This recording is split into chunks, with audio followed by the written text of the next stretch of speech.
সংস্কারের জন্য বাংলাদেশের মানুষ রক্ত দেয়নি, রক্ত দিয়েছে বাক স্বাধীনতা ফিরিয়ে নিয়ে আসার জন্য।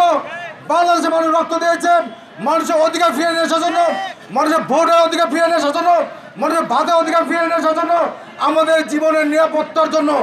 আমরা কি সংস্কার চেয়েছিলাম নাকি ভোটের অধিকার ফিরিয়ে পেতে চাইছিলাম? গত 15 বছর শেখ হাসিনা হযরত আমাদের প্রত্যেকের বাক স্বাধীনতা হরণ করে দিল, যে কারণে কিন্তু মানুষ ঘর থেকে বের হয়ে আসছে।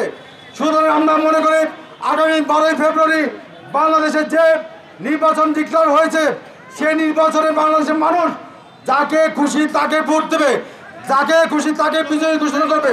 আমরা মনে করতে চাই আমার ভোট আমি দেব, যাকে খুশি তাকে দেব।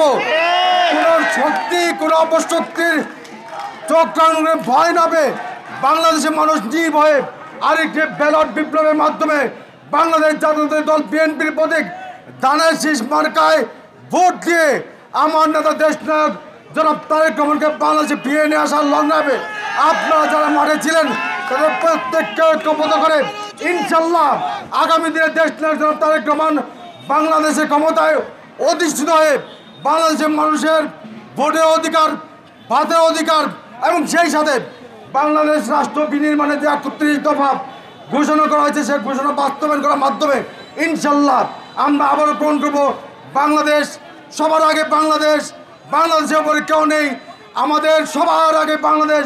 এই স্লোগানকে সামনে রেখে ইনশাল্লাহ 12ই ফেব্রুয়ারি আপনাদের সাথে দেখা হবে ভোটের বাক্সে, ব্যালটের বাক্সে, ধানের শীষে। তারুণ্যের প্রথম ভোট ধানের শীষে হোক, তারুণ্যের প্রথম ভোট ধানের শীষের পক্ষে হোক, ধানের শীষের পক্ষে হোক। ধন্যবাদ সবাইকে।